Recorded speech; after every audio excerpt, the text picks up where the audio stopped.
From Toronto to Tokyo, and from Thonia to Syrinx, this is The Basement, your companion to the Ready Player One novel. Join our hosts each episode for complete chapter breakdowns and deep dives into the pop culture references through a series of challenges and homework assignments. The Basement is the Ready Player One podcast for people who love things. And now, please welcome Albert and the rest of the Gunters for this week's episode.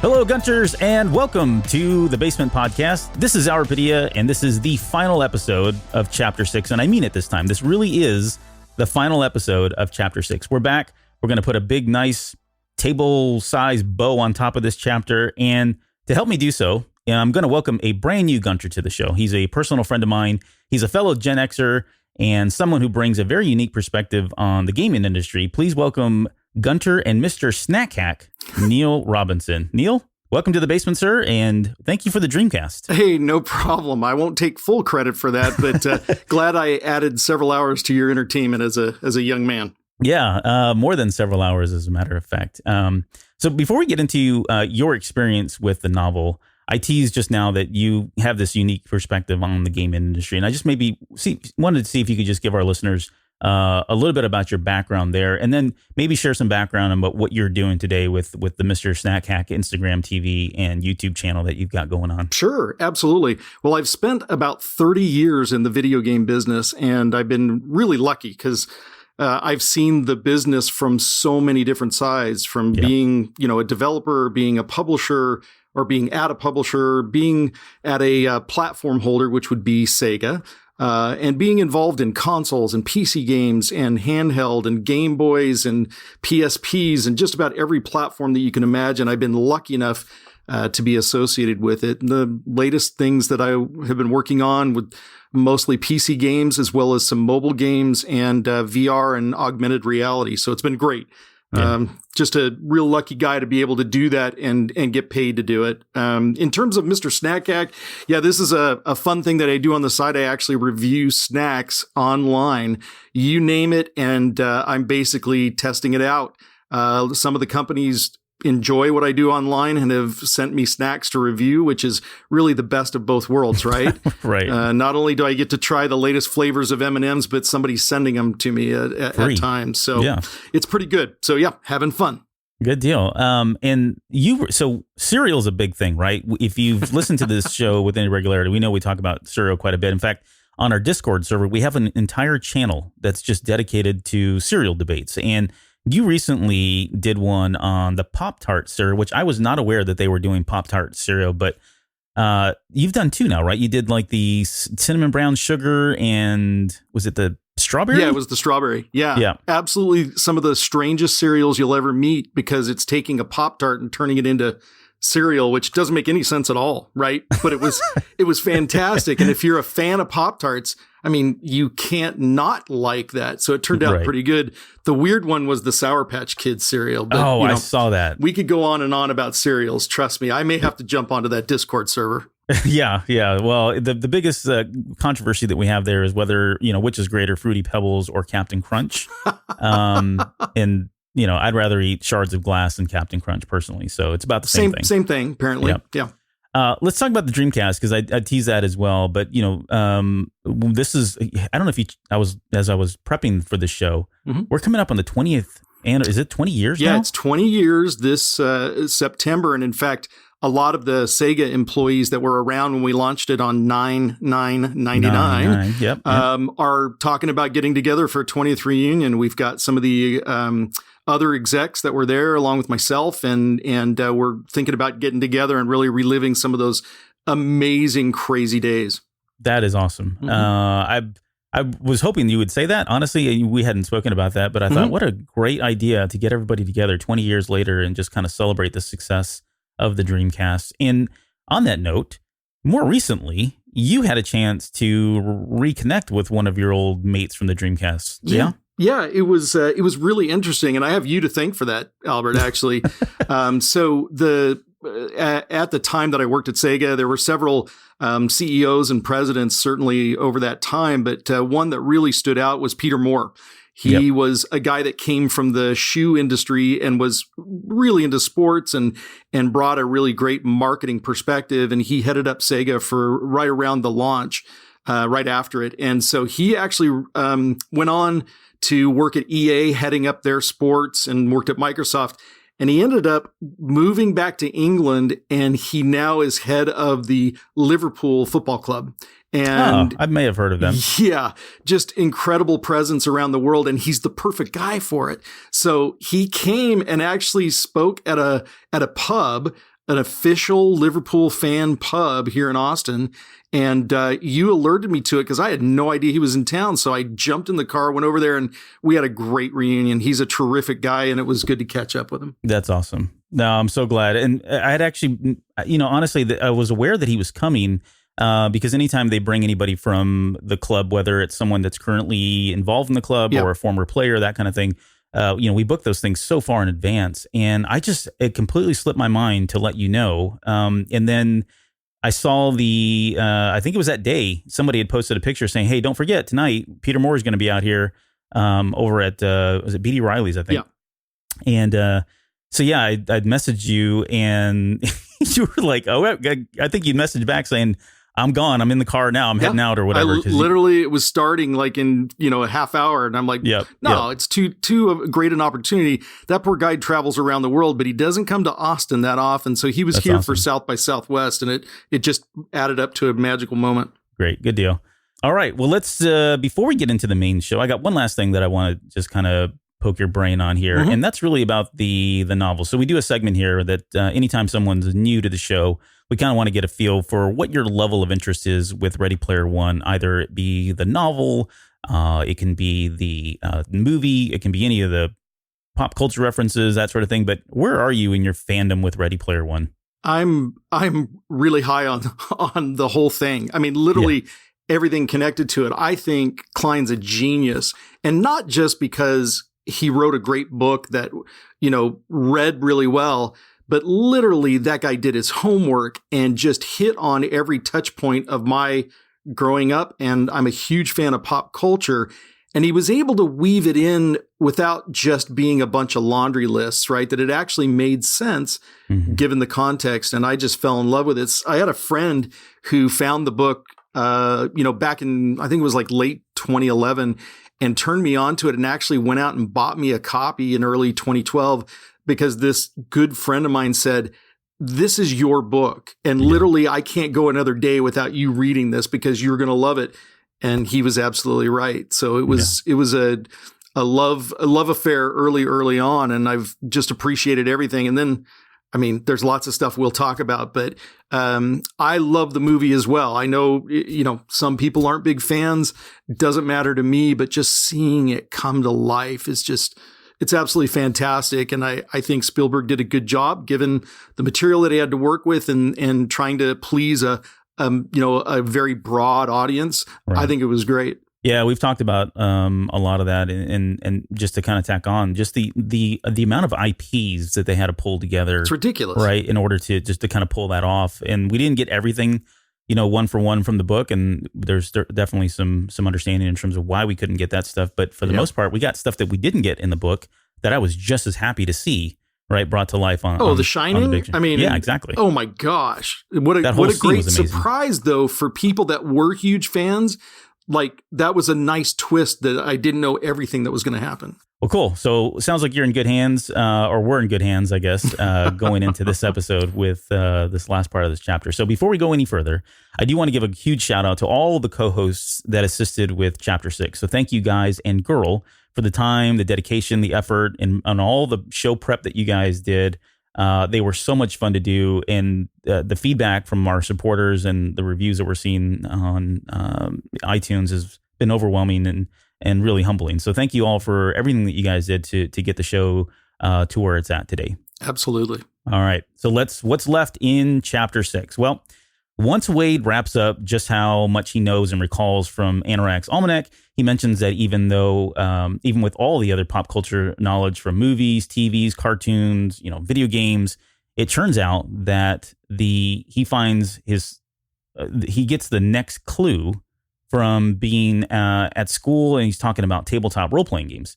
And it all started with some lettering that's in Anorak's Almanac, which originally Wade thought were imperfections in the printing. And instead, it turns out to be a secret code. So there was 112 letters in the Almanac and that had this kind of imperfection. And once he kind of spelled them all out or laid them out on a piece of paper, it gave us the Limerick. And so the Limerick reads, the copper key awaits explorers in a tomb filled with horrors, but you have much to learn if you hope to earn a place among the high scores. So I want to pause here and just kind of talk about the release of Ready Player One, the novel. You mentioned in 2012, just months after the release of the novel, Klein actually announced that within the novel itself, there was an elaborate Easter egg, very similar to what was in the one in the novel that Anorak had put out there, Halliday had put out there, and that the winner of this contest would win a DeLorean, like your own brand new shiny DeLorean, if you could figure this out. So as of somebody who read that novel back then, and this is kind of right in that time frame, were you aware that this game was in the actual novel when it was released around that time? Not at all. I mean, I literally, kicked myself afterwards, but it was amazing. And it just, it brought me back to the genius of Klein, that not only did he write this book and had all of these things going on, but he spent the time to really put that Easter egg in there as an homage, right, to the character. Right. And the resources that he marshaled for this hidden Easter egg series is incredible. I mean, it's incredible. I've never heard of another publication doing that before that time. Yeah. And so there was a couple of things that you had to do in order to, so there was basically, I think, 3 steps, if I'm not mistaken. Yes. Right? And the first step was you had to find, you got into a game that had been created by let me back up. You first had to decipher this URL, right? Once you deciphered the URL, it would take you to anoraksalmanac.com. I think that's still out there. I'm going to click this right now because I haven't had a chance to click it recently. But it absolutely is live. I just checked it the other day. Okay, so anoraksalmanac.com. You guys can head out to that if you're not aware of this and you want to just play along and see what's there. But once you got there was kind of like this gate that you had to get through. And in order to get through this gate, you had to play an original Atari 2600 game called The Stacks. And The Stacks was actually developed by Mika and Kevin Wilson. So I want to come back to Mika and Kevin Wilson in a second. But once you got through that first game, the second stage of the contest then required you to play another game called Ultimate Collector Garage Sale, which was developed by Portalarium Games, which is based here in the mighty Austin, Texas. Mm-hmm. And it's programmed by Lord British himself. Yep, Richard Garriott. So again, and this isn't the first time he's mentioned him, and I think both Klein and Garriott are close friends now, if they weren't prior to this. But I mean, how cool would it be to just call up Mika and Kevin Wilson and Lord British and say, hey, bud, I need some games. Can you mind do me a solid one here and give me some stuff to work with? Yeah, it wasn't. I mean, from what I understand and looking at some interviews back at that time, I don't think he was buds with Richard Garriott. I think he approached him with this idea and had to sell him on the whole thing. Yeah. And it was genius and pretty ballsy for that guy to reach out to at least Garriott. I'm not aware of whether he had a standing relationship with Mike or Kevin. But yeah, this is amazing that he would go to these lengths because he was basically making something that he would want to do. Right. And so we're all, fans like he is of all of these things. And the fact that it was Atari 2600 kicking it off, genius, right? How many people code Atari 2600 games anymore? It's kind of crazy. Yeah. And so once you got to that, all right, so that's the second stage. And then the final stage, and arguably the most difficult stage was the very last one, because you had to set a world record for the Atari 2600 versions of either Pac-Man, Joust Arcade, Joust Atari 2600, Black Tiger, or Roboton 2084. No big deal, right? all you had to do is make the world record. If you got through all three of those, then you would be eligible to kind of win. And so the winner of this was a gentleman by the name of Craig Queen, who he set the world record in Joust Atari 2600 just 8 days after that last challenge was announced. So he jumped right on top of it, broke the world record, and won the DeLorean. And Klein actually was prepared for this to last a long time because, I mean, this is no small feat. Right. In fact, he was going to add additional arcade games to the list so that it would broaden the number of choices and kind of enlarge the pool a little bit. And before you even got a chance to even think about that, boom, Craig just ended up winning it. The best part was when they awarded it to him, they did it on a TV show called X-Play. And this was back G4. Yeah, exactly. It was Tech TV first, and then it was G4. Yeah. And they used to film in the same building as Sega, and we would go down and hang out with those guys all the time. Nice. Yeah, it was really cool. Adam's just an amazing guy, and so is Morgan. I miss Adam and Morgan. Yeah, no kidding, right? I don't follow them anymore. I wonder what they're up to these days. I have no idea. But it was really fun. He actually gave, Craig the DeLorean right there on the show. And it was perfect way to do it. So here's what you may not know about this whole contest after it completed.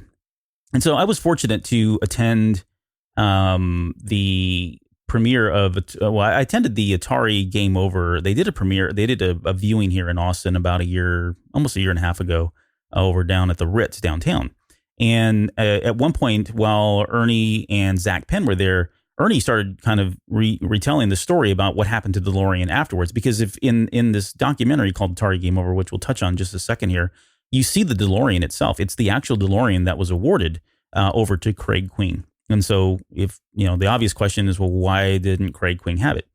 Well, Klein told him, hey, look, at any point, if you need to get rid of this DeLorean, even though I've just gifted it to you, here's my number, contact me, and I will take this off your hands, right? And so sure enough, I think Craig had it for just maybe a few years later. He calls him up, tells him, hey, I can't keep this anymore. Ernie takes it back, and now he's got 2 DeLoreans, right?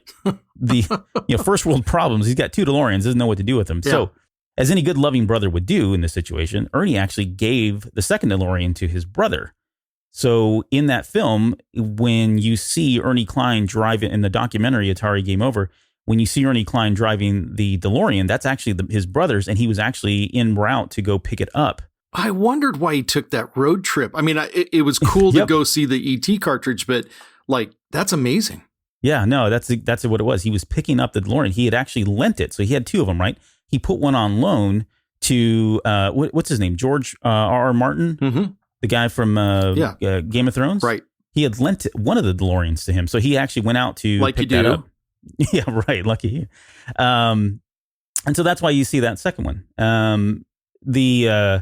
So let's talk about it, and let's just talk about the documentary itself. So again, if you haven't had a chance to see this, I think I may have spoken about it on this show already. And let me just ask you, Neal, have you seen Atari Game Over? Oh, absolutely. Well before this homework assignment. Yeah. Yeah. No, good deal. I'd seen it myself even before all of this as well, because it's just it's a great documentary. I don't think it got the limelight that it deserved, because I think it released originally on Xbox TV or something that, they were toying with their own kind of movie channel that never really made it. But that's where it was originally released. But it's only like an hour and 15 minutes, hour and 20 minutes, and it's free on YouTube. So anybody that wants to go see it, you can go out there and take a look at it.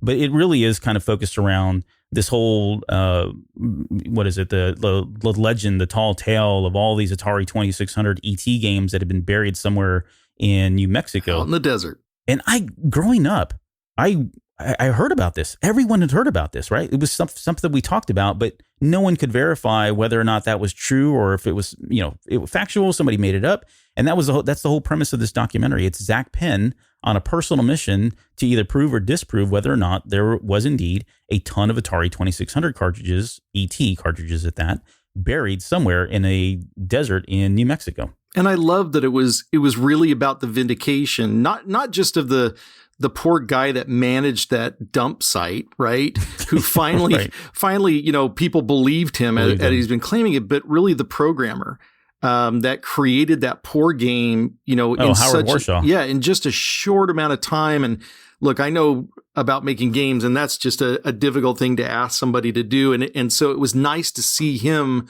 feel a little bit of vindication and get a little recognition for something that was pretty amazing back then, even as bad as that game is. But yeah.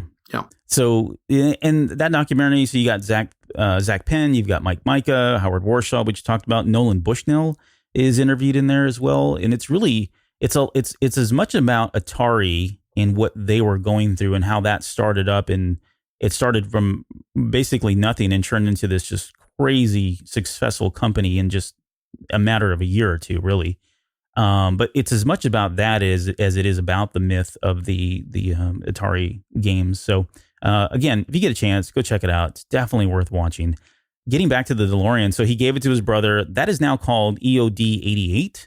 And his brother is a huge Star Wars fan. So when you look at his DeLorean, as opposed to Ernie's is decked out in 80s pop culture. But his DeLorean, his brother's, is decked out in Star Wars stuff. So he's got like a R2-D2 that's on the back itself, like sticking like out almost like an X-Wing. Yeah. You open it up. Inside there, the seat belts are the bandoliers that Chewbacca wears.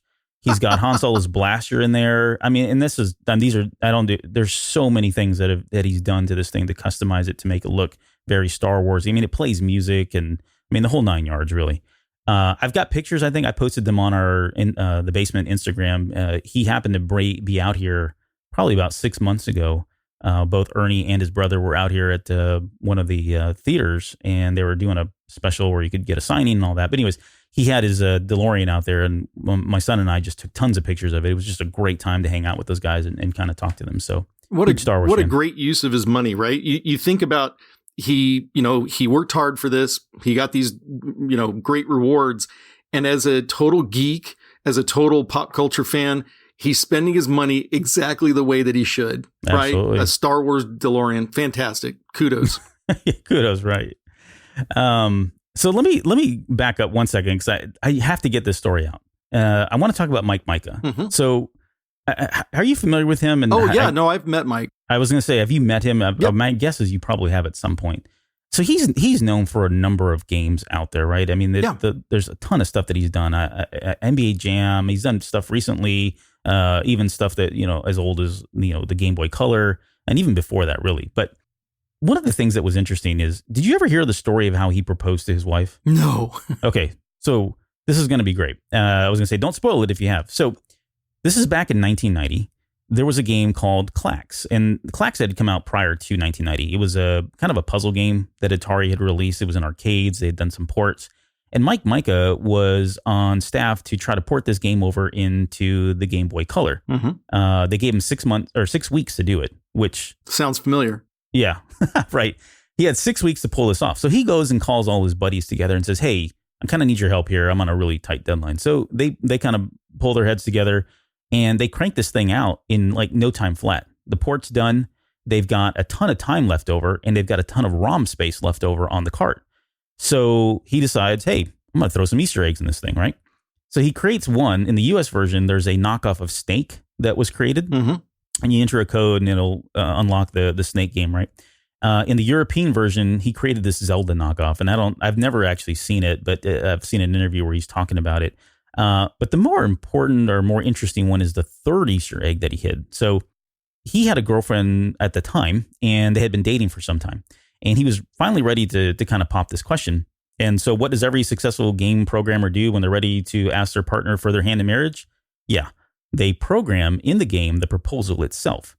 So he embeds this proposal to his wife in the game in 1990's Clax for the Game Boy Color.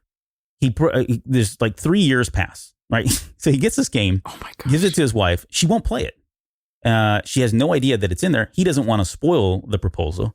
And so 3 years pass, and then he gets a call from Tips and Tricks magazine. Tips and Tricks magazine is about to do their 100th issue, and they're reaching out to all these programmers and saying, hey, look, we need some codes.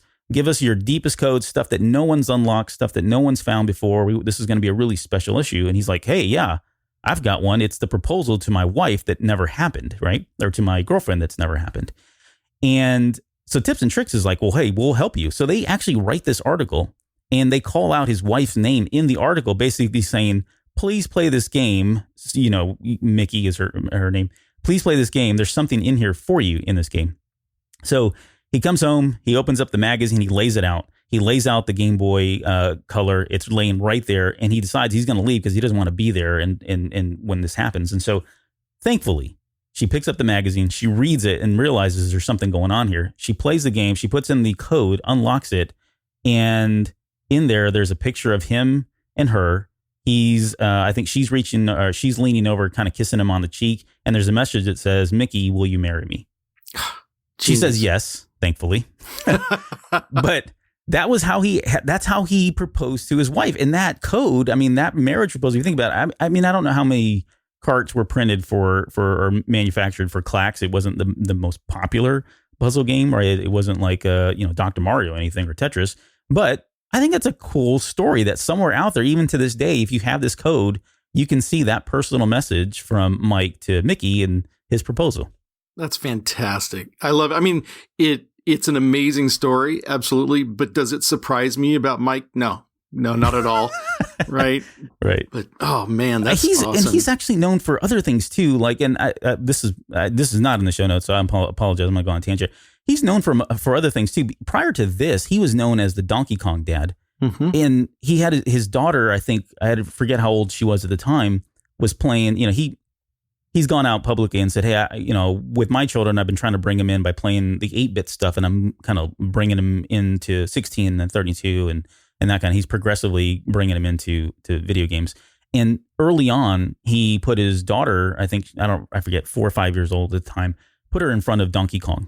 And she really loved Donkey Kong, the original arcade Donkey Kong, but she didn't like the fact that the main character was a boy. Mike decided, his daughter says, "Daddy, can you make it a girl?" This is literally what she says to him before she goes to bed that night. He stood up all night long, painstakingly reprogrammed Donkey Kong, and made it so that it was Peach that was the main character. The main character. Yeah.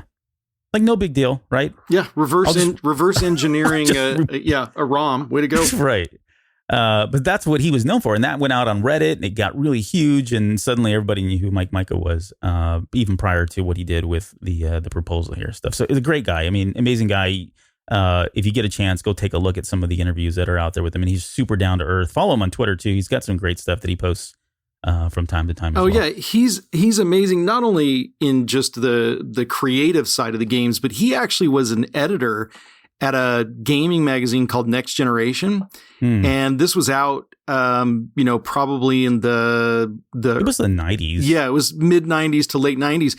And it was the magazine. There was one in the UK that was sort of sister publication, but as somebody in the industry, like, we looked forward to that magazine every single month. It was well done. It was really smart people. They knew games inside and out. And I had a lot of respect. In fact, he joined up with a bunch of next gen folks, and that's how he started up basically Backbone Entertainment and also the Foundation 9 entertainment company, where they got a bunch of people that were tired of just writing about games and decided to go make them, and just had some fantastic ideas. And they built a couple of teams that did some amazing stuff. They were all based in the San Francisco Bay Area, just did some really phenomenal stuff, but they really specialized in that arcade emulation for the Game Boy and the Nintendo DS and the PSP. And did some really great stuff, especially porting like Dragon's Lair or Mortal Kombat. So yeah, some great work. Well, let's do this. Let's I guess we should bring this back to Ready Player One. So let's get back to the story itself. So Wade at this point is kind of in the novel, in this part of the chapter. And again, we're at the very tail end of the chapter. He starts mentioning that he talks about Dungeons and Dragons, and he mentions that both Halliday and Morrow were playing tabletop role-playing games in high school, and he rattles off a couple of them. He rattles off GURPS, Champions, Car Wars, and Rolemaster. And so I thought we could just start with GURPS really quickly. Sure. So GURPS was a game that came out in 1986. The acronym stands for Generic Universal Role-Playing System. That's the GURPS, right? It was created by Steve Jackson Games, who, again, another Austinite, fellow Austin person. Yep. Have you ever met Steve Jackson? No, I haven't met Steve. He's more in the clearly the tabletop side of things. Yeah. I just wondered. But it's GURPS is one of those truly agnostic tabletop gaming systems, right? Like many of the systems that were out at the time, many of these game companies that were releasing tabletop games, because remember, this is when these games were still very hugely popular. Video games were popular, but this was a different time than it was today. They were chasing basically Dungeons and Dragons and advanced Dungeons and Dragons in terms of the model. And so what you had were people going, okay, well, we're going to come out with a science fiction role-playing game. It's got a completely different game system. Then we're going to come out with a medieval system. That's got a completely different game system. And now we want a espionage one, and that's got a different game system. And so me, growing up, I was going around and I was playing all these, but it was hard to keep track of rules, right? By the time you got into like your third or fourth game or campaign, you were really stressed to try to remember, okay, now is it this die? Is it that die? Is the rule apply here? It was very, very confusing. And so the idea here that Steve Jackson came up with is he was trying to come up with a game system that had a very core agnostic fundamental system in place that you could then spin off different versions of, right? So they were kind of all playing from that same sheet of music, if you will. And it was very successful. I had so personally, I never played GURPS, but I know a number of people that were really into GURPS and had preferred GURPS over TSR games, which I thought was just blasphemy, to be honest, because I was such a TSR kind of fanboy at the time. Right. But did you ever get into GURPS or at this point? No, I was still kind of in the D&D camp at this point, but I had a ton of friends that kept trying to drag me into it. But yeah. I think it was really nice because, everything, up until 86, basically, it was just derivative of D&D. And a lot of the Tolkien stuff, right? It was just all, fantasy, sword and sorcery. And here you had the ability to go any way you wanted to. And what I liked, though, is that it added almost like a layer of math on top of the great storytelling, right? Mm-hmm. And so you had this universal set of rules like you talked about, and it didn't require you to have 15 different rule books all stacked around when you wanted to play. But yeah, it was really good, and it's still going. I mean, it's still going in the tabletop world. Yeah. I don't know what version they're on, but even if you run into any one of the bookstores that are still around, you can see it there on the shelf. Different versions of it and that sort of thing.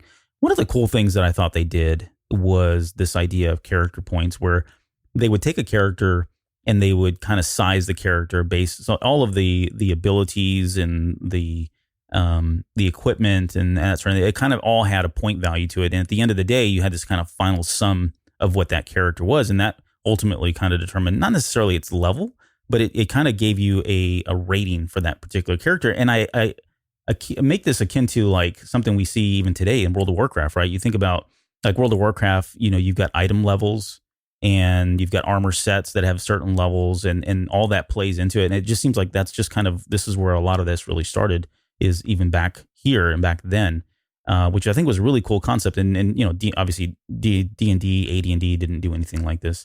In terms of the characters themselves, you had 4 basic attributes. You had strength, dexterity, intelligence, health, and they're for the most part very similar to, some of the other games, certainly like Dungeons and Dragons. You had, hit points. You've got different saving throws that you would make. You had something called advantages versus disadvantages, right? So you had basically perks that you could buy for your character. So your character might be really good at one particular aspect or one particular skill. And if you want to be even better or at more of those, you could. But the trade-off was you had to have a disadvantage applied to you, right? So you may be really good at, disarming bombs, but maybe you have trouble speaking. And that was kind of the trade-off there. So it was kind of neat. And you see this, this was one of the very first games that did it. And you see that even in other games, tabletop role-playing games that came out shortly after that. I think of I played the Teenage Mutant Ninja Turtle game for quite some time. And there was a very similar game mechanic there. And even in video games today, right? In role-playing games and MMOs, that kind of thing, there are certain things that are very similar here. So this is kind of a lot of where all of this started. Oh, yeah. And they actually, I know I had heard that they tried to turn it into a video game system, right? Because they had this really great math system that you had all these, rules that sort of lent themselves right to a video game that could process that stuff. And from what I understand, the original Fallout was actually supposed to use this system, which, is a hugely popular role-playing video game. But what ended up happening, well, the rumor anyway, is that Steve Jackson Games, they didn't like some of the content. It was violent, it was very adult. And they sort of really objected to it. So the developers of Fallout just ended up sort of creating their own system. But for a while there, GURPS was going to make that leap into the world of video games. That's awesome. Yeah, I had no idea. And you're talking about the original Fallout, like the isometric one that they the original one. Yeah. Yeah. Wow. Yeah, I did not know that. So there is one other story that I want to talk about here with Steve Jackson Games. And this is kind of stepping aside from the game mechanics of GURPS and that sort of thing. But there was an event that occurred in October of 1988. And so I gave you this as a homework assignment. Did you get a chance to look into the Secret Service thing? Oh, absolutely. Yeah. Were you aware of this? Yeah, we had heard about it, but I wasn't aware of what the final sort of actual awards. I know that, basically, I mean, do you want to describe the lawsuit or? Yeah. So let me set the stage real quick. So we got to remember this is back in 1988. And in the years leading up to then, the telephone industry was pretty much a monopoly, right? It was owned by Bell Company, aka Bell System, aka the American Telephone and Telegraph Company, or AT&T as we know it today. And this is before the big antitrust fund, right? They came and broke all that up because these guys were just kind of running the show pretty much all over the nation.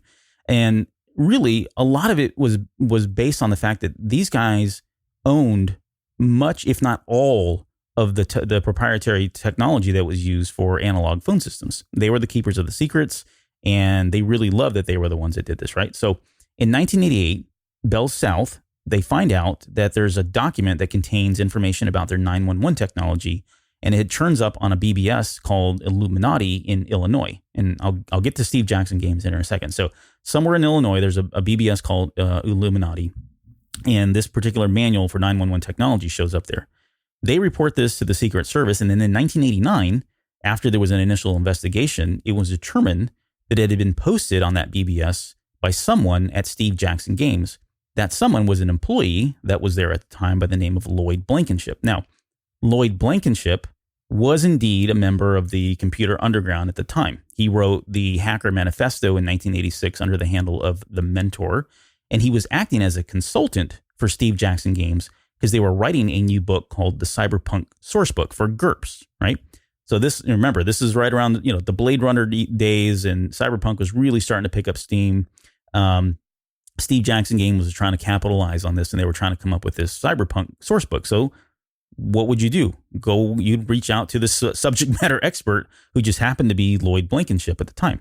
So on the Secret Service was aware of Lloyd Blankenship, and they were hot for this guy. I mean, they wanted to get him to know what he knew. Yeah, he was basically the poster child at that point for hackers and freaks and PH freaks kind of thing. And so then on March 1st, 1990, the Secret Service raids the headquarters of Steve Jackson Games, and they took 4 computers, 300 floppy disks, an assortment of other computer accessories, and 2 laser printers.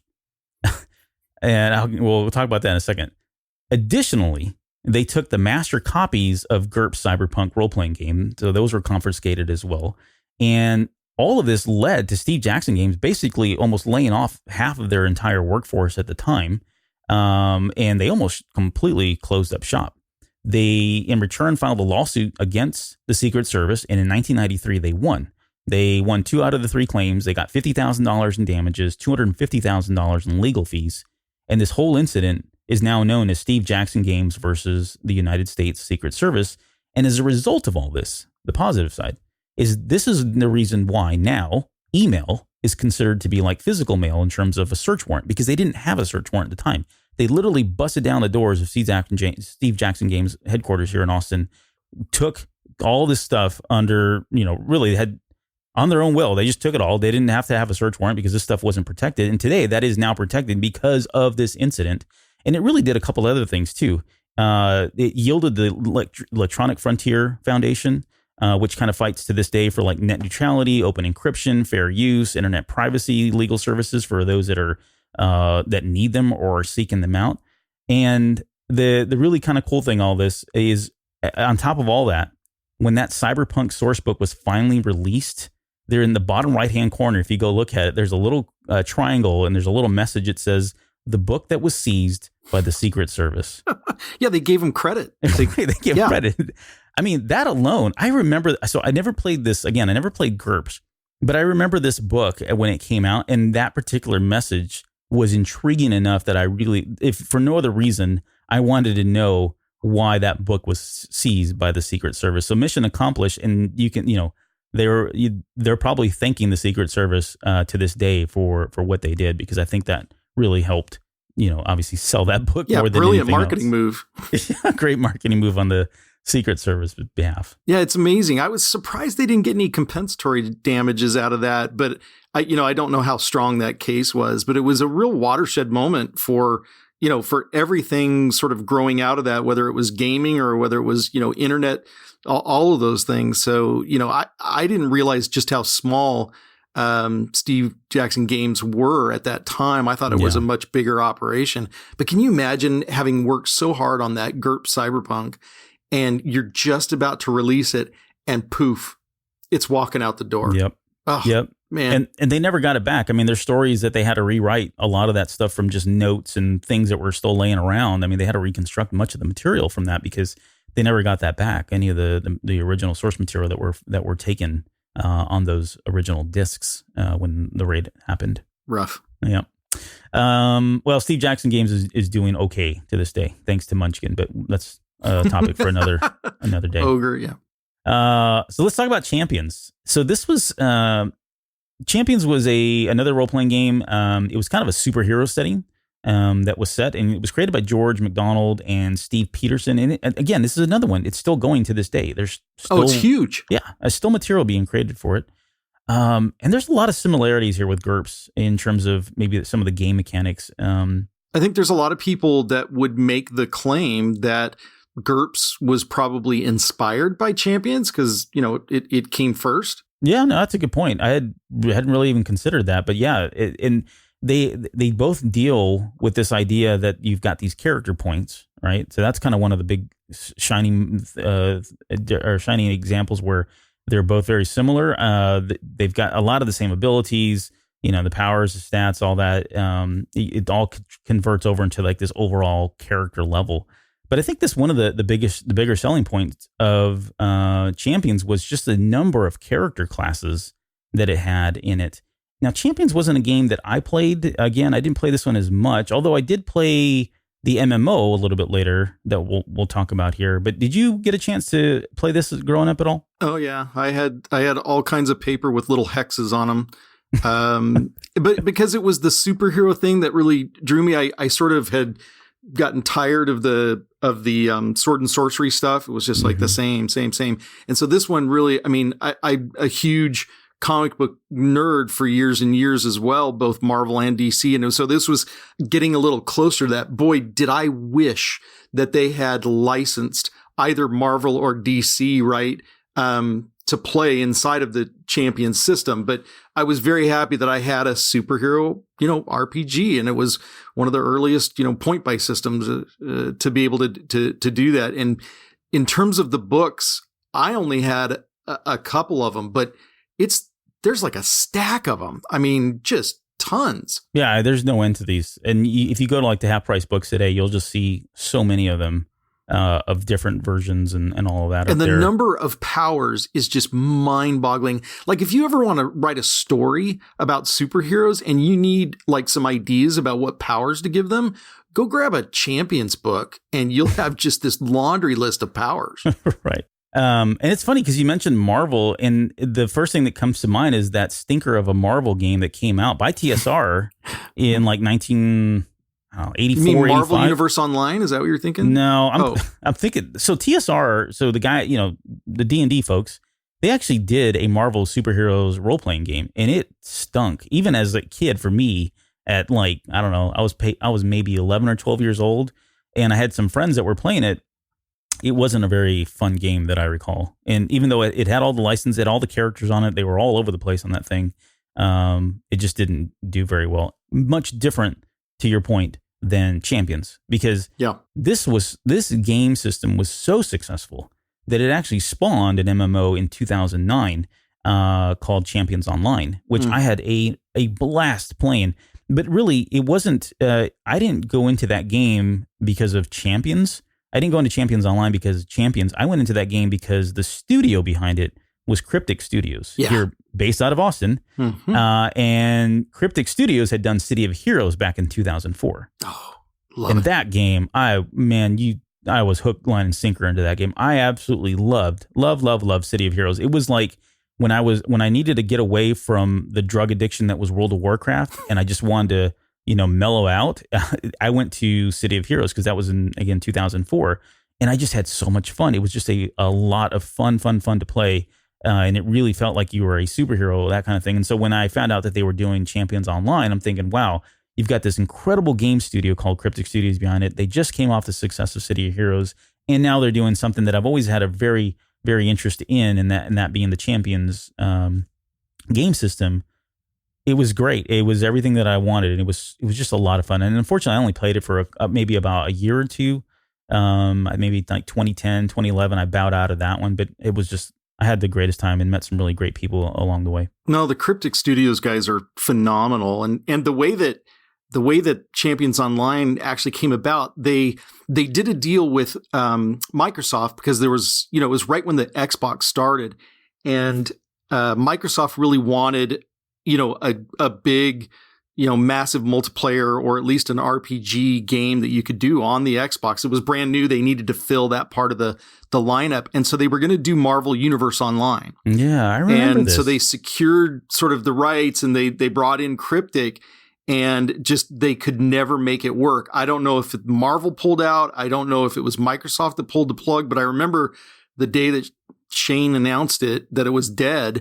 So Cryptic took that code from Marvel Universe Online, and that's what turned into Champions Online. And if I'm not mistaken, did they not release some early footage of what that was looking like when they still had the Marvel license? It was definitely at some events that they were. I mean, they had a brand new console, right? They're going up against the PlayStation. They were going up against the Dreamcast at that point, and so they had to show something that was going to get people excited about it. So yeah, there was some promo stuff. Yeah, well, so getting back to Champions and Champions Online, as far as the MMO, there's way too much to unpack, so we won't actually get into any of that. But the tabletop itself, again, is still going on. There's still people that are playing it. I was just loosely poking around on the internet and saw that there's, people that are doing regular gaming sessions, and I think there's even like a convention or something that they get together and stuff. So not surprised. Yeah, huge following.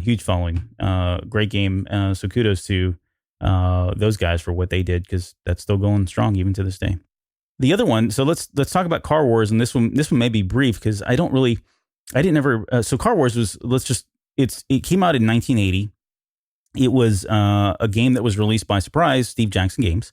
Car Wars was kind of like it was a Mad Max it was basically based on, it was like Mad Max, post-apocalyptic, if you needed that kind of a fix, and you weren't playing something like TSR's Gamma World, this is where you went. And the whole game really was about you controlling different cars and the combat of the cars. So imagine you had these little punch-out cards, you put them down on the map, you had this little key thing that would tell you, angles, and I never played this, so you're gonna have to just bear with me here and bail me out if you've played this game.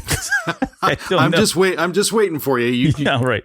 So you would go up against these other cars, and that was really the gist of the game. It's some very, very humble beginnings, very simplistic thing. I mean, so much that when this thing was first released, they were packaging these things in like small ziplock bags, in 1980, and they were handing these out, which is very similar to Ready Player One and what Halliday was doing, right? In that he was handing this stuff out on Ziploc bags, and I guess that was just kind of the thing to do back then. But Yeah. So anyways, you would play these little car games where you would, try to shoot other cars. So you could modify your cars. You could put like flamethrowers on there, or you could have an oil slick that ran behind you. You could soup up the engine. You could upgrade your tires and the armor, that kind of thing. And it really was just about battling cars. Well, when you weren't battling cars, you were in these like maybe like a demolition derby, or you went on these crazy death races, right, to try to get to the very end where you get all this money. And eventually they did introduce some like role-playing aspects, I think, a little bit later, where you had a character and abilities. I think they were trying to capitalize on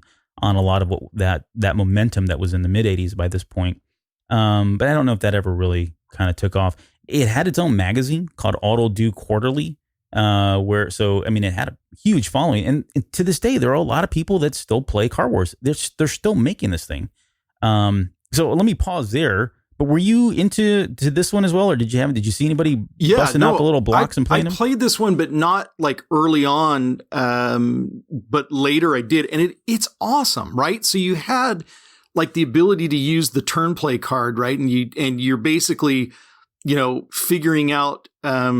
You have these huge maps, right? It's like a big giant grid system. Yeah. And so you could design your own, but more importantly, you just had access to a ton. And that magazine was awesome because it kept extending the game, right? It kept introducing new maps and new cars. But one of the coolest parts of it was that you made little models of the actual cars, right? So they had some that came inside the rule books that you could like cut out, heaven forbid, or go photocopy, more importantly. Mm-hmm. And you built these little kind of cardboard cars.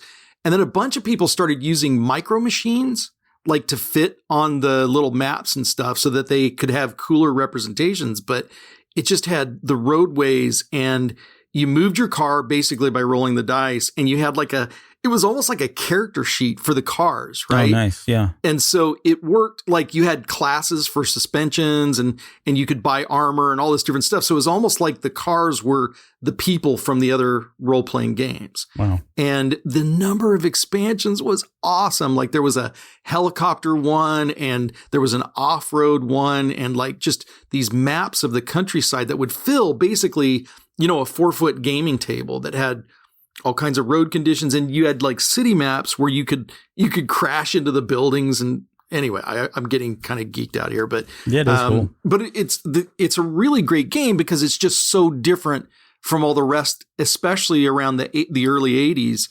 It just was a great alternative to the rest of the kind of the D&D stuff. And certainly in the time when, and we've talked a bit about this on the show, but video games really left a lot to your imagination, right? Yeah. You had some great artwork going into a lot of these games, in 1980, but the reality is you were dealing with some really blocky stuff. And so having something as intricate as this and something more tangible like a physical car, whether it be the punch outs or the micro machines, that was just kind of a whole new level in terms of gameplay, right? Yeah, you're spot on. Yeah. Absolutely. All right, so the last one is Rolemaster, and Rolemaster came out in 1980. It was released by Iron Crown Enterprises, which so here's another one. I never played this one, but for whatever reason, that logo for ICE was this fancy schmancy logo that I always saw on the books, and it stood out. It always stood out. So kudos to them for their marketing and the branding that they did. But anyways, it came from the minds of Coleman Charlton, John Curtis, Pete Thellon, and Steve Marvin. And the idea around Rolemaster initially was that they were going to release these modular books that would kind of replace portions of other popular pen and paper games. And so really let's just be real. They were talking about Dungeons and Dragons, right? Right. So you could just kind of buy this one particular book, supplement a subset of rules within AD&D with their rule book. Well, they released so many of these that by 1984, I think they had enough that they really just had their own game system at that point. And so from that point on, they kind of had what they called their standard system. And from there, they've had, there's tons of these. There's like the Rolemaster Fantasy Role Playing, Rolemaster Classic, Rolemaster Express, Unified Rolemaster, which was kind of the one rule set to kind of bring them all together, to rule them all, if you will, that they released. And that was pretty recently. I want to say it was at least in the last 5-10 years or so that they released that one. And growing up, again, I remember seeing these books on the shelves like at Walden Books, and I never played them, and I didn't know anybody who played these games. As I was doing the research, it dawned on me that this was hugely popular in the UK, which probably explains why we had the books here, but it just wasn't. I don't know. People were more, I think, into Advanced Dungeons and Dragons or some of the other alternatives at the time than this one. But I'm going to ask the same question here. Was this something that you got into? Do you remember Rolemaster, or do you remember Iron Crown Enterprises and some of the stuff that they were doing? I just know Rolemaster because it was just, I mean, it was everywhere, right? And I mean, it was very much derivative of, D&D, especially the reason that it was so big in the UK was kind of the Tolkien influence. That, I mean, it was all about Middle Earth and Tolkien style characters. Yep. But it was really nice because, like, from talking to some of my friends, basically it was really a way to formalize the outcomes. Like, instead of making it so random that, when you got a good dungeon master, you got a game going in D&D, they wanted to kind of formalize those things. And so they really kind of applied a lot of tables and math and all this to kind of get better ways of outcomes. So you had these offensive bonuses and defensive bonuses and modifiers they got down to like wounds and your position and like weapon and attack tables. And I mean, it was really sophisticated. So it appealed to an audience that really wanted, something a little bit more. And they just ended up printing a ton of books. Oh my gosh. I mean, yeah, and nonetheless, it was very, to your point, very successful, hugely popular. There was a write-up in Arcane magazine in 1996 that kind of summed up the review with, it says, quote, "On the other hand, if you're not one for tables and calculations, it's probably not going to ring your bell." So consider me unrung, because that was the one thing that I would say. I get what they were doing, and I can appreciate that. I really do. The thing that I really enjoyed about, and we'll talk about this here when we get into D&D and AD&D, the one thing that I really enjoyed about games like the basic set of Dungeons and Dragons, or I think of like the Star Wars role-playing game that came out from West End Games in around 87, Paranoia is another one that came out. Those games had less focus on the game system and a lot more flexibility just to move the story forward, right? It was more about the experience. Yeah. And that's what was really intriguing for me from a player and even from a dungeon master perspective. I really enjoyed that more than the charts and the, min-maxing of abilities and that kind of thing. And I can see where I know people to this day that play MMOs, and that's really what they're in for. They're not in for role playing. They're not in for anything else, but then just to crunch numbers and be the best that they could be numerically, right, from a statistical standpoint. Right. You're a story guy. Yeah, no, I'm a story guy. Yeah, right, exactly it. So yeah, it wasn't probably for everybody, but nonetheless, very successful. Yeah, I like that.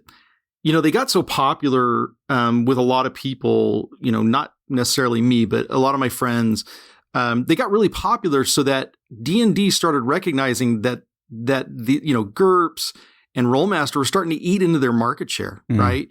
And so when they were going to do a big version of D&D, I think it was like 3E, they actually went and recruited designers from the Rolemaster teams and the GURPS teams to kind of freshen or update D&D to bring it more towards that, because it was blowing up so much, and that in turn caused a huge controversy amongst the D&D world. But anyway, it was interesting that it had that big of an effect back on the granddad.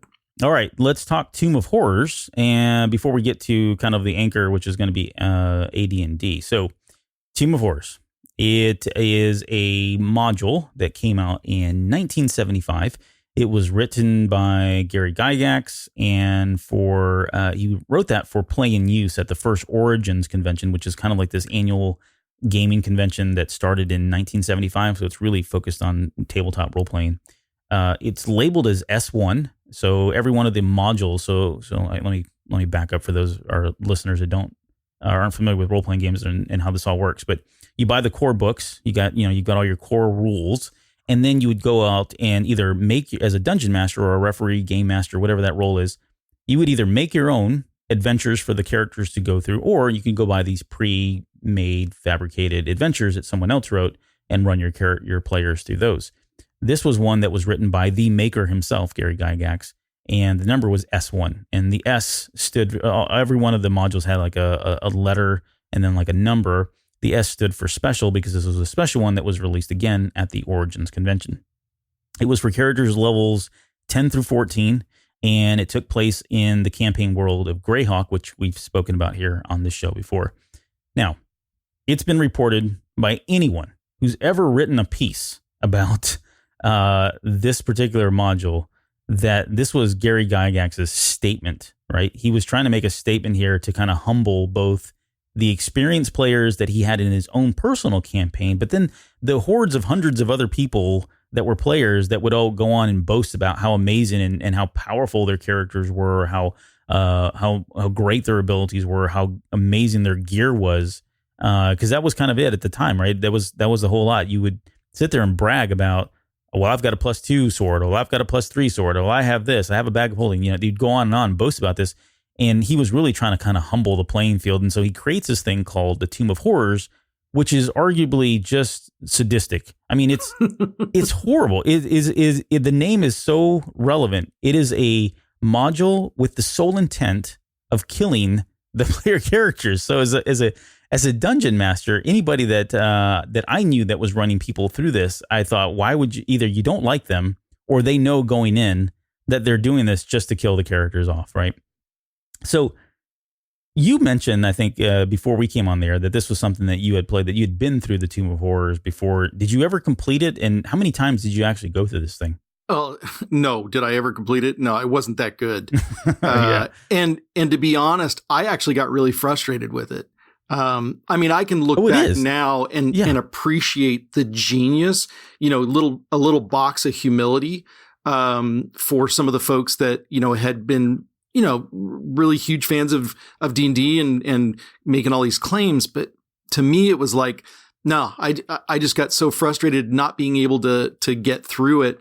You know, I didn't want to look at a demi-lich ever again. Yeah. And so basically just kind of gave up on it. And it was so interesting that the first time I ever went back to even look or think about it was Ready Player One. Yeah, it hasn't. I mean, it certainly has its place in, you know, the lore of Dungeons and Dragons, and they've made a number of sequels. I mean, there's been, they did a sequel called Return to the Tomb of Horrors in, I think it was 1977, if I'm not mistaken.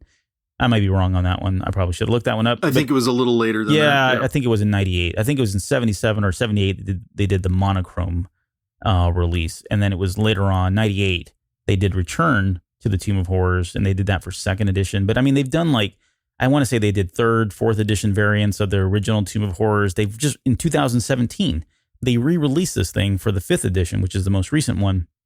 For Tomb of Horrors as well. So it's still out there, it's still alive, and it's still killing even to this day. We won't get into, I don't want to get into the actual module today because Chapter 8 is really where we're going to kind of sink our teeth into what this module is and some of the traps and things that were going on. But there were 2 things that I found very interesting that were write-ups at the time. Write-ups about the module itself, maybe not at the time, but the first one is from Wired Magazine, which said, this is a Dungeons and Dragons adventure created in 1978 for the purposes of testing the wit and fortitude of adventuring parties at game tournaments. Testing, and that's in quotes, testing is used here in the same sense as the sentence, we'll be testing the dog for rabies. Let's just say the subject is not expected to survive the procedure. Right. So that right there kind of sums up what these characters go through and just how tormented you are going through this particular module. And then the other one was this was a little bit more mellow, but in the words of the creator, this is a thinking person's adventure. It was designed not for player characters of a certain level, though high level adventures are certainly necessary, but for players who enjoy mental challenge and DMs who want to put their own spin on a truly unique dungeon. And that probably says it all right there. It is a very, very unique dungeon. There really wasn't anything else out there at the time. It almost seems like it's almost kind of it almost seems very basic in terms of what it's trying to do, right? Well, it was a watershed, right? Because it was like exactly. It was the very first module where you weren't going in and just killing a ton of monsters, right? It was more that collection of puzzles and maps. It was much more cerebral, you know, for lack of a better term. But it was, you know, it's focusing on those traps rather than the monsters themselves to try and surprise people, right? And so it really delighted the hardcore folks, not like me where it just frustrated. But the hardcore folks were like, this is a whole new world that I didn't realize that, D&D as early as it was there could go in. And then on top of all that, you had a Sararak, right? The Demi-Lich. Throughout the entire module, he's telling you that he's going to kill you. So should you get through all of the traps, at the very end, you had to face him, which obviously plays into the novel in a huge way. And again, we'll come back to that when we get to chapter 7 and then certainly in chapter 8. So, but do you have any final thoughts before we move on from 2 and 4? Because I want to kind of wrap this up with Dungeons and Dragons here. No, I'm excited for you to kind of dive in a little bit deeper, and I don't want to spoil anything for that. Yep. All right. Well, we're here. It's finally the big one, the big kahuna of fantasy tabletop role-playing games. Yes, we're talking about Advanced Dungeons and Dragons, or AD&D, as it's commonly known in the industry. Again, we've touched on aspects of Dungeons and Dragons in previous episodes. We talked about Gary Gygax already. We did it tonight. We've talked about Greyhawk. We've talked about Dark Elves. And honestly, the novel makes a crazy amount of future references too. So this won't be like the final be-all, end-all breakdown of Advanced Dungeons and Dragons. I kind of want to do something for that at some point, because I really want to get into a lot more than just talking about the game. I want to talk about the origins and that kind of thing. But let's touch a little bit there and start there. It started in 1977. It was created by Gary Gygax. The first book that was released was the Monster Manual. And so he had released this Monster Manual that was supposed to be used for the Dungeons and Dragons box set, the basic set as we know it today. It was followed up in 1978 with the Player's Handbook, the first official Player's Handbook that was labeled Advanced Dungeons and Dragons. And then finally, rounding out the kind of holy trinity of books was the Dungeon Master's Guide, which came out in 1979.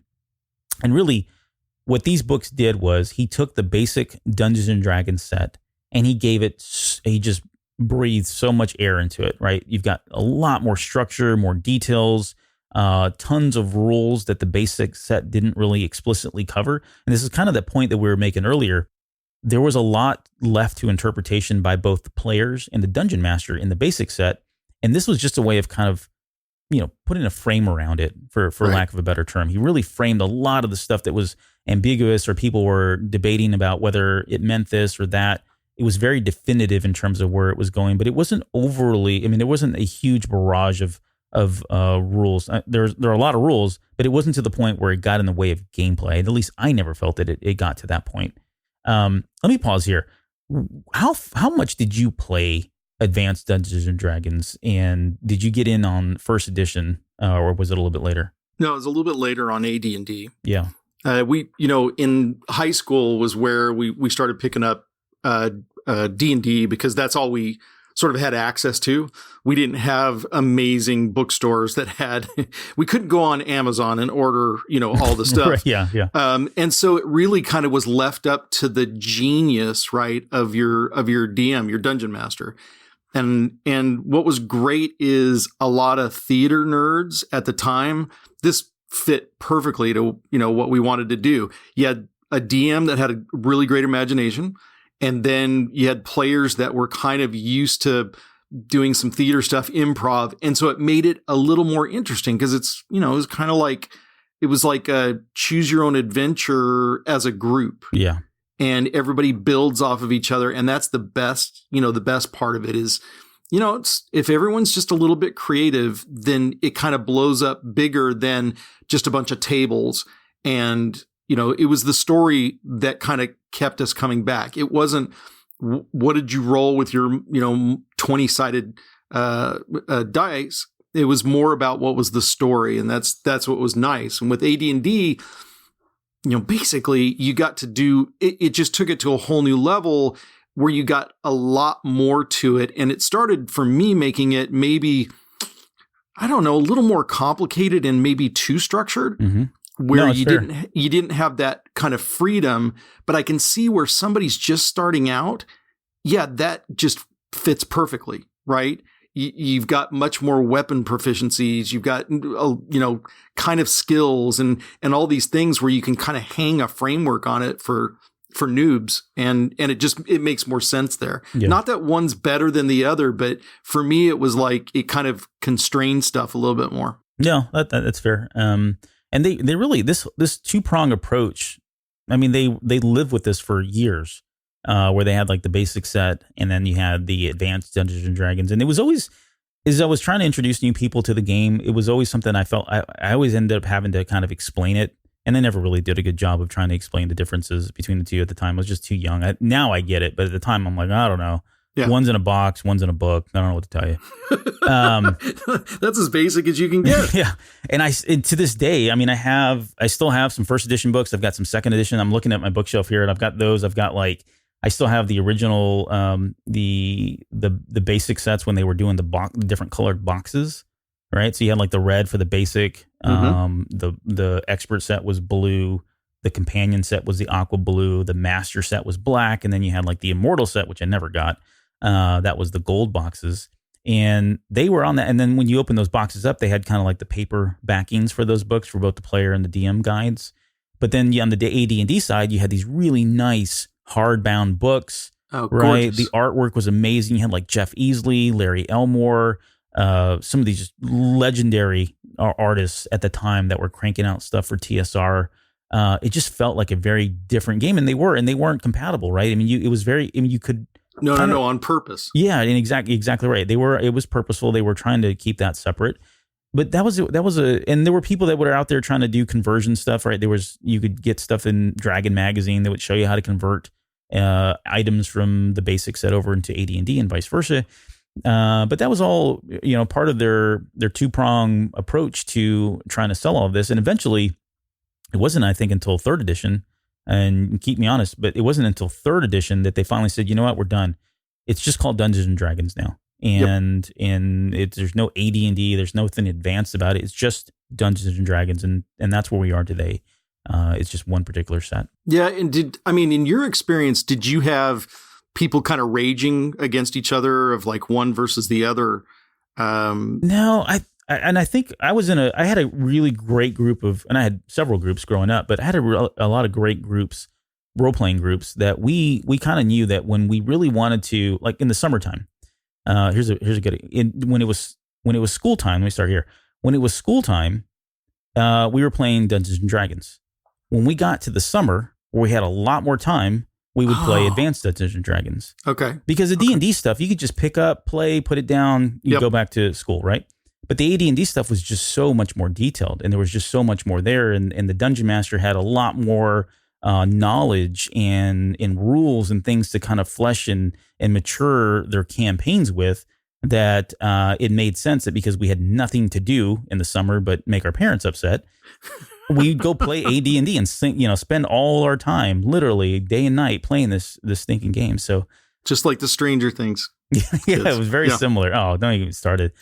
I see that and I'm like, that's me right there. Yeah. I mean, to take a step back, I talk about how much both, D&D and AD&D have impacted literally the world of video games, because of course that's the lens I'm going to look through. Mm-hmm. But you think about just anything that has hit points, anything that has experience points or EXP, race, classes, any of that, that was because of Gygax's work. Yeah. I mean, it really is amazing, because we take all this stuff for granted, right? It's around us all the time, and people picking up, these video games now, not so much the tabletop, because that's easier to understand, but they pick up these video games and have no idea how much is owed to Gygax specifically, but all the folks that kind of surrounded D&D. It's kind of impressive. And you think about, the massive multiplayer stuff, any game where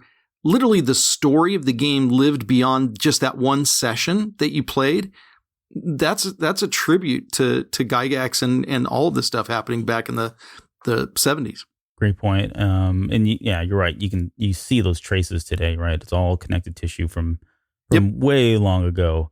And so when you were growing up as a kid and you were playing Dungeons and Dragons, is there anything that stood out for you? Was there any particular like experience or a module that you played, a campaign maybe that you look back and just think like that was the life right there? Really enjoyed that time. My all-time favorite was Ravenloft. Oh yeah. It was. So are you talking second edition? Or are you talking about the module?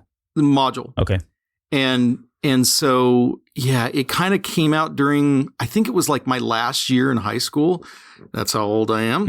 But I mean, the whole thing about the vampires, right? And Strahd and just like it. So it was the story, right? Mm-hmm. Just like you, it wasn't just about, points and that. It was like, there was a story, he loved that girl and the maps of the castle.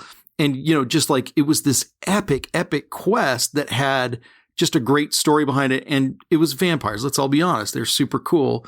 And so I love that it was a mix of like, a straight up dungeon crawl, but it had this awesome story to sort of back it up. So yeah, that to me was like one of my fondest memories, and it's been a long time since I've gone back. But it really stuck out. It was the friends I played with.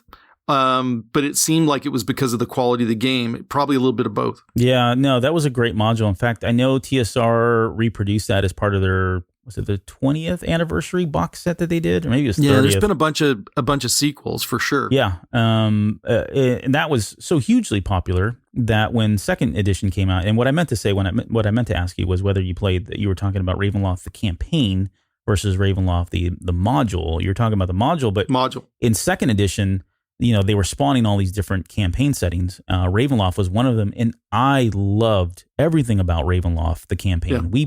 We had all of the books, we bought all of the supplement materials and stuff like that. But the campaign setting itself had some very unique features, especially when nighttime came around. Nice. But yeah, it was great stuff. That book, they did a book. I don't know if you ever read I, Strahd, I think is what it's called. It was about Strahd. It was written from his perspective. And I think it's kind of the events that lead up until the point where that module starts it, right? Yeah, I mean, he made a great villain, but he also it not humanized him, because that makes weird sense when he's a vampire. Yeah. But I mean, it just it made him real, so that you really had to think about whether you were going to kill this guy. Yeah. Right. Oh yes, Strahd von Zarovich or whatever. Yeah, I think you're right. Yeah. So that. Those campaigns, all of them, and they did a ton of them. I mean, that was probably one of the more successful ones, but they did like a Dark Sun campaign that was set on this desolate, molten hot planet where, nothing lived. They had like a Arabian Nights one, Al-Kazim. Sounds like Chronicles of Riddick. Yeah, no, right, very similar to that. But this was at the height. And if I had to think back on like a particular moment or time period where I felt like this was just the best moment to be alive with Dungeons and Dragons, I would have to go back to that same period. For me, it was second edition, and it was just a number of different campaign settings that were out there. And I'm overlooking the best, the biggest and the best. And my personal favorite that to this day I've read all the novels for, and that's the Forgotten Realms campaign setting, right? Nice. That whole second edition and just how vast. I mean, it was probably overkill, right? Now that I think about it, I was investing so much of my limited paychecks at the time into buying these books. And they were not sympathetic for my lack of funds. They just kept cranking these things out, and I just kept buying them. Like it's a business or something. Yeah, right. Well, silly them.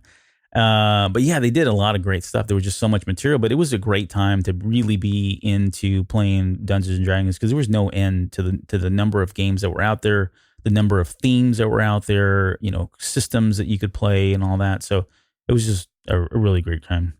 So getting back to Dungeons and Dragons, specifically, did you ever hear how the name was picked, or how the name was decided that it would go?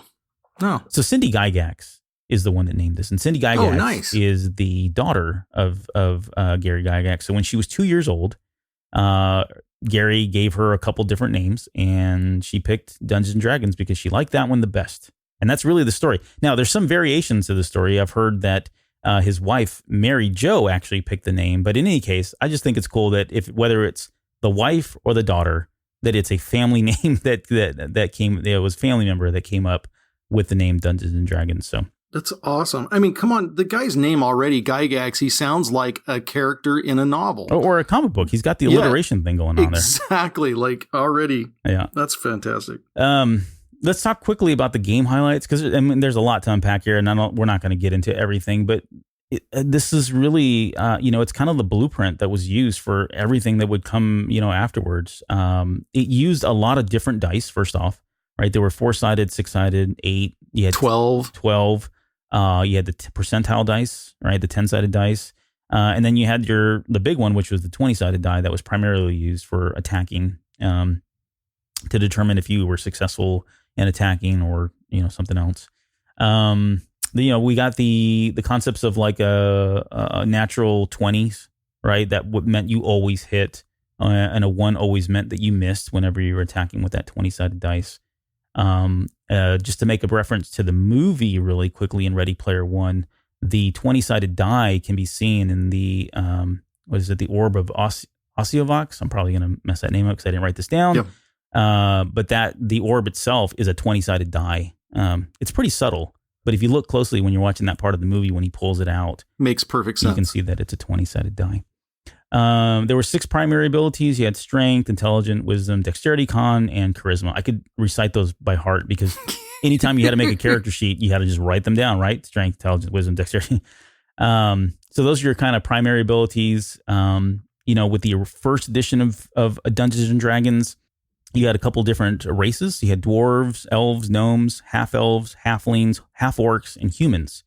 And we were talking about this before we came on the air.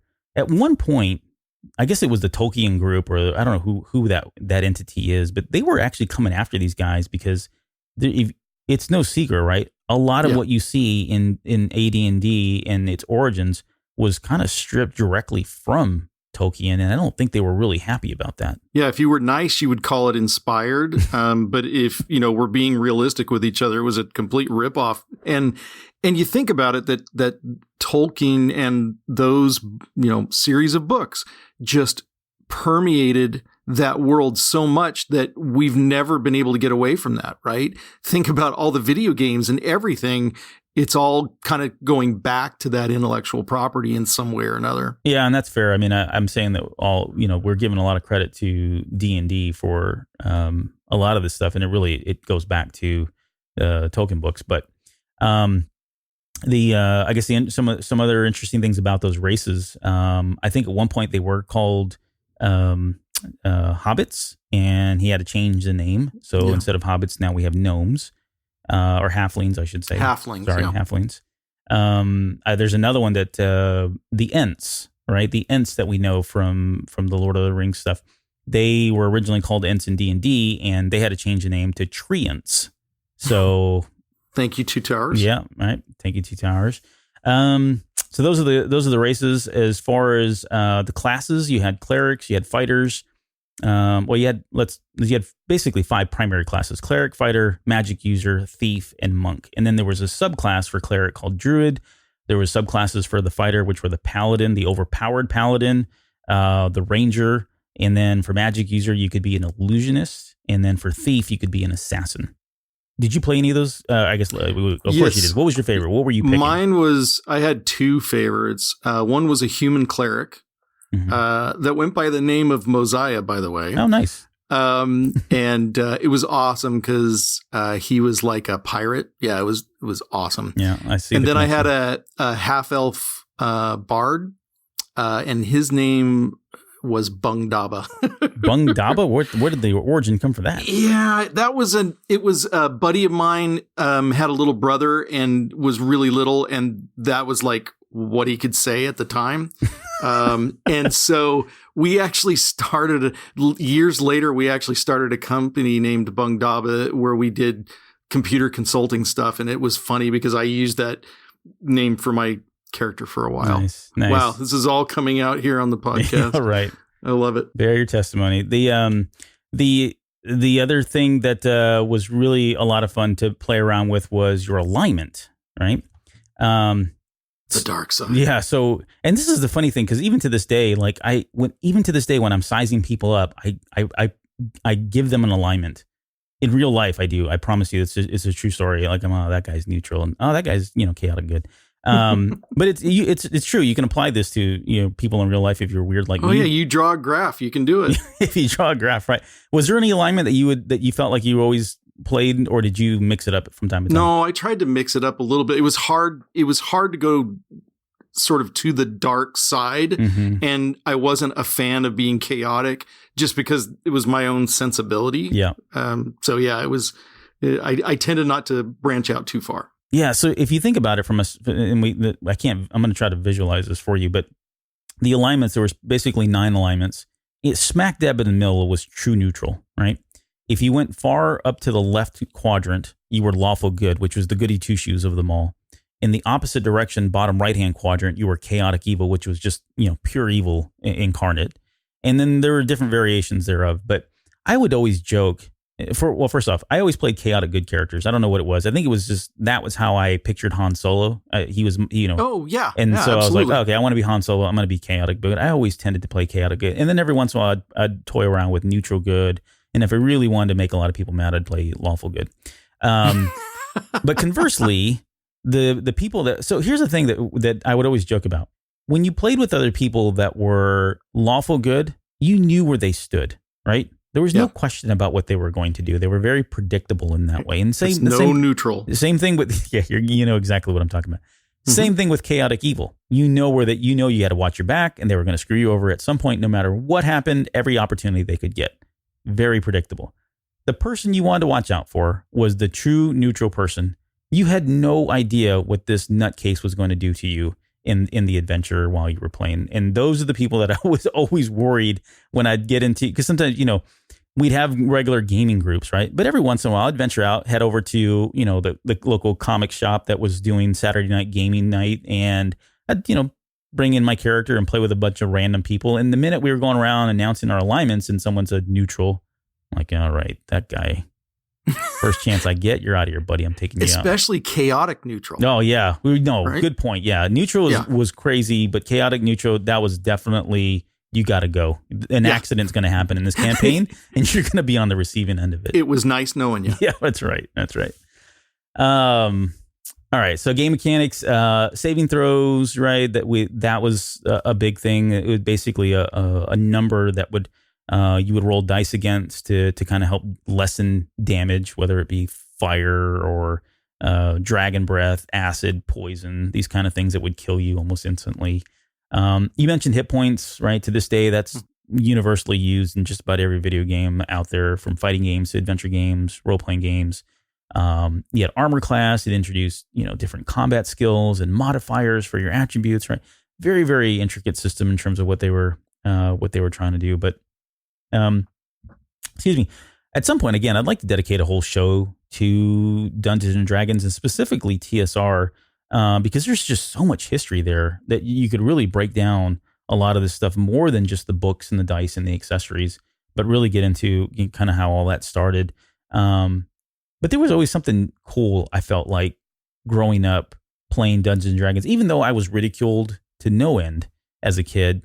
Because I'm in 7th grade, I had, in one hand, I had my books that I was going to school with, but I was that kid from Stranger Things. I had my, player's handbook that I just carried with me everywhere, because you never know, right? You never know when something's going to come up. When a game's going to break out. Exactly. You gotta have it open and ready. And I had all my dice in my pocket and that sort of thing. But there was no end to the ridicule that we got growing up. I think, at least for me, in my own perspective, growing up, being teased for playing this. And I had some friends, and, during lunchtime, we were the kids that would go find a corner where no one really was looking and break out the books and, read, or we weren't playing. There was not enough time to play. But we'd get in there and start having these debates and topic discussions about the rules and how to, our own kind of house rules that we had changed, and how do you get around this, and this is what we do, this is what I do, that kind of thing. That was always just fun. It was a very small group of people growing up. And I was going to ask, was that similar for you? Were you that into the game where you were bringing this stuff to school and kind of publicly talking about this? Yeah, that's the only place we could play. I mean, we didn't live anywhere near each other, and nobody drove at that point. So it was like school was it. After school, it was Mr. Delvey's room. And that's where you just went. You ran to your locker first to get your book, and came there, and you just hoped and prayed that, that you could keep it quiet till then. It definitely wasn't something that we broke out at lunch. I don't think we were quite that brave. So hats off to you, Albert. You try to move in different circles during lunch. Right, but it was, for a while, we would go from thing to thing to thing. And for a while it was D&D. And God, I still remember my very first game. I remember Robert, a friend who I haven't seen since we left high school, but he was like super into this and was like, you've got to come and play this. And I'll never forget, right? I'll never forget like him trying to go easy on me as my very first, dungeon master, and still have great memories of that kind of stuff. But, definitely it was a nerd club at that time, and even reading comic books at that time, right?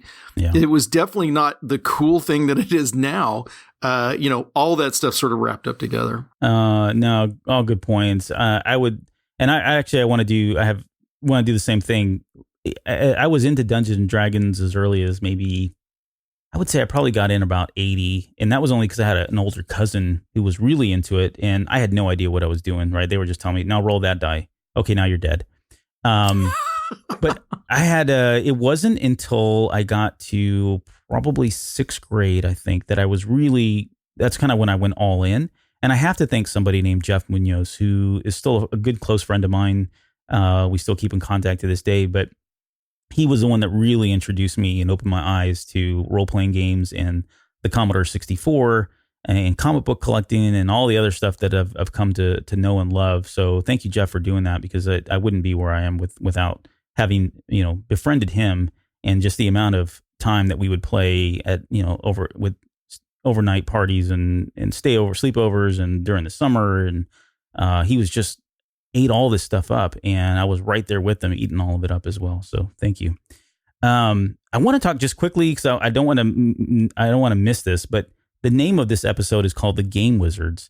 And the reason why we call it, or at least the reason why I picked that, was because in 1980, TSR, their logo, it ran from like mid 1980 to mid 1982. It was only 2 years, but their logo said TSR, and underneath it said The Game Wizards. And that logo, for whatever reason, and maybe to be fair, a lot of these, even afterwards, the next 3 or 4 versions of the TSR logo all stood with me for different things. They were almost kind of like milestone markers in my life and where I was and what I was doing at the time. But that one always resonated with me the most, because it just the tagline of the Game Wizards, and I don't know that it was ever used again in any of their in their logos, but it just stood out. It stood out. That little tagline was just a cool thing to say. So yeah, that's where it's from. Nice. All right.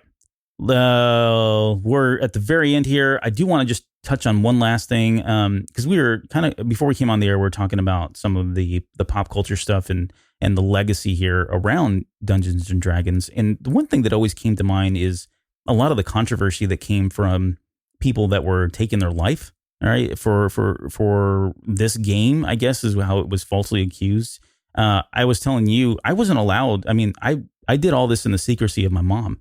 We weren't allowed to play Dungeons and Dragons because it was the work of the devil. And Mom, devout Catholic that she wasn't about to let me play anything that had any reference to demons or dragons or any of this stuff. And that kind of almost fueled me to want to play it even more.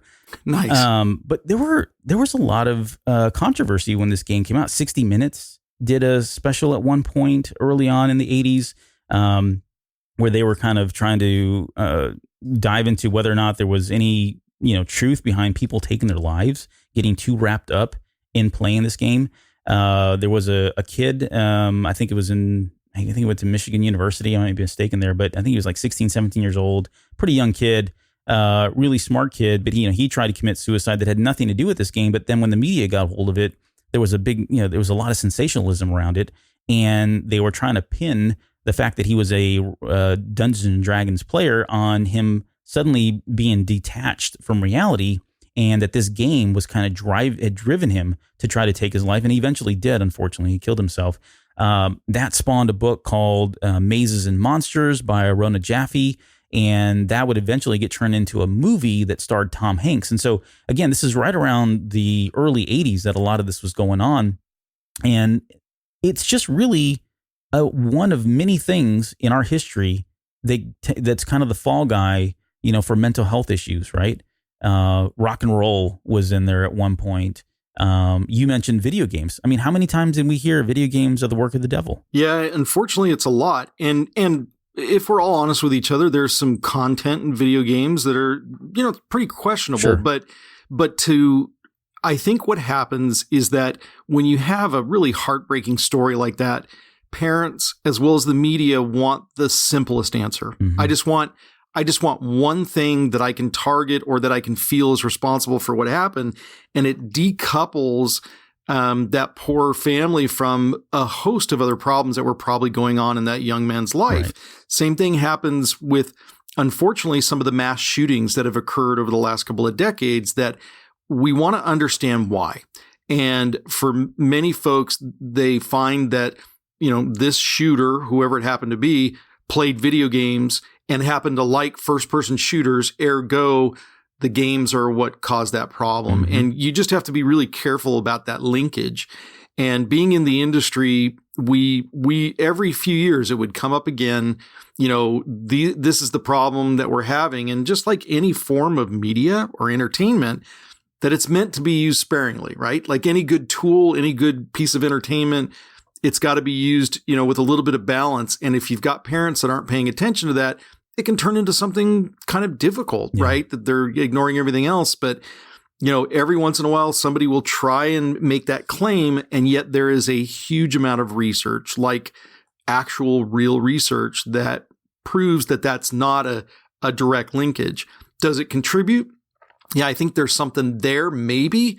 But it's definitely not what people want as a simple answer to why it happened. No, good point.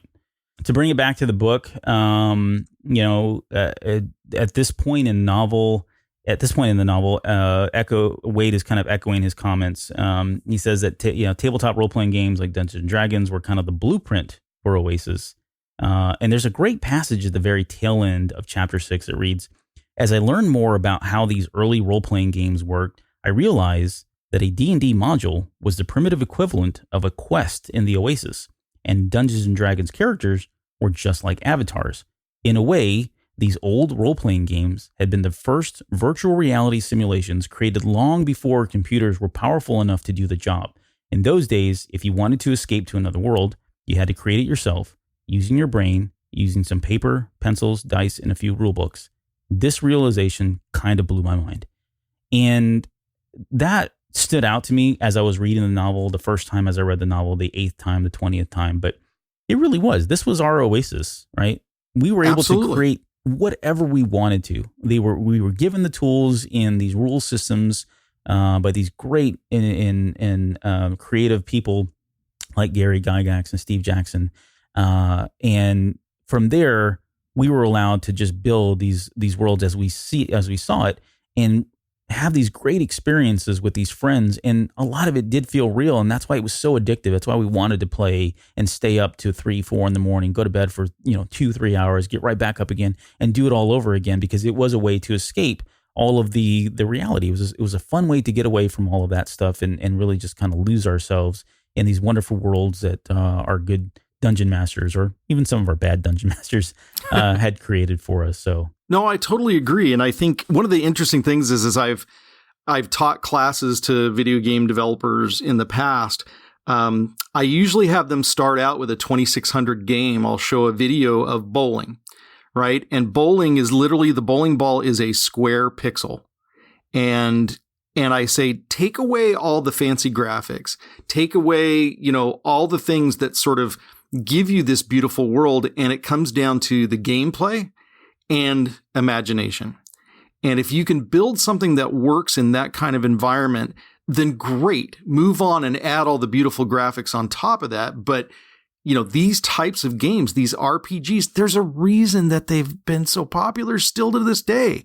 In fact, Albert, if you go to a comic book store just north of us called Dragon's Lair, I don't know if you've ever been up there, but fantastic, where literally 2/3 of that shop now is role-playing games, right? With Warhammer and with, Shadowrun. And I mean, just it goes on and on, because it's tapping into something that's very primal, and that is somebody's imagination. You can imagine a world that's better than anything that a graphics artist is going to be able to render on a screen. And it's from here that Wade finds a digital copy of the module for Tomb of Horrors, and he develops his theory that somewhere in the Oasis, Halliday has recreated the Tomb of Horrors, and that the first key is hidden somewhere inside of it.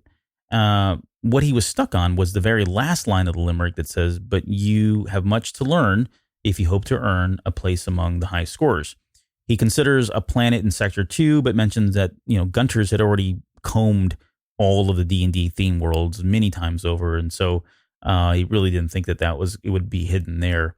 And he kills himself over that very last line for a little bit, but he remains patient, and he kind of continues on with his research until one day it finally happens, and right while he's sitting and daydreaming in Latin class. And that kind of brings Chapter 6 to an end. Any questions? No, I'm kidding. But that is the end of Chapter 6. I can't believe that we got. I don't believe you're done.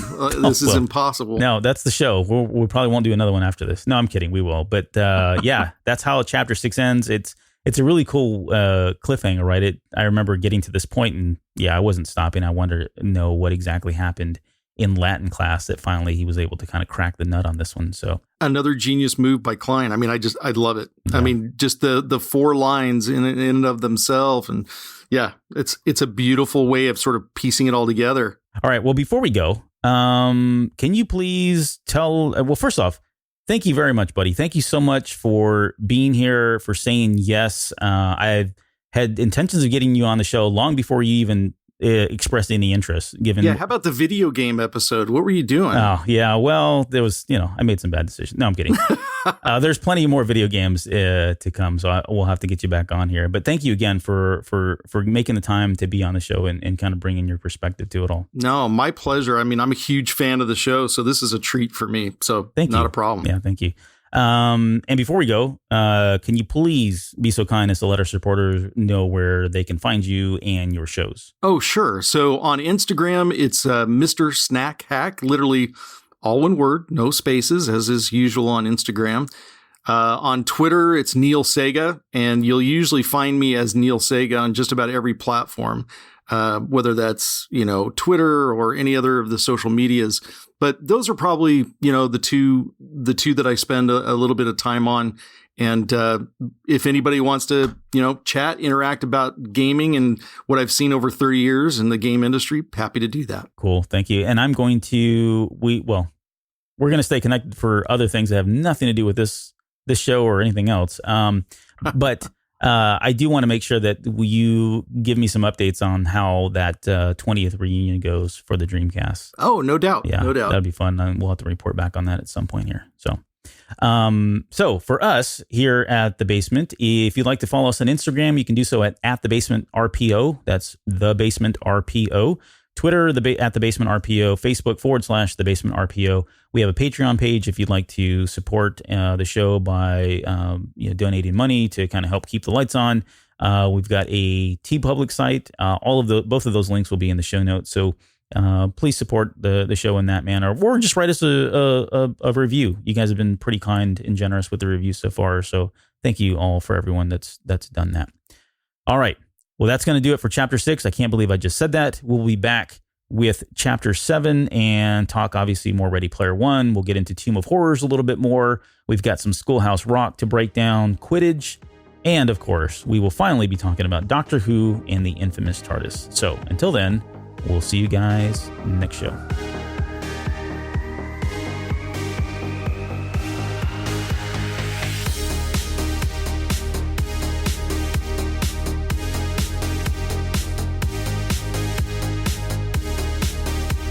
The views and opinions of the Basement hosts are of our own and are not in any way affiliated with Random House or Ernest Klein.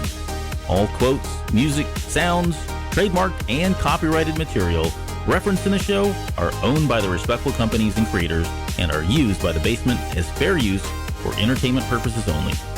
It would take me a month to read this whole disclaimer, but sad to say, I don't have that kind of time.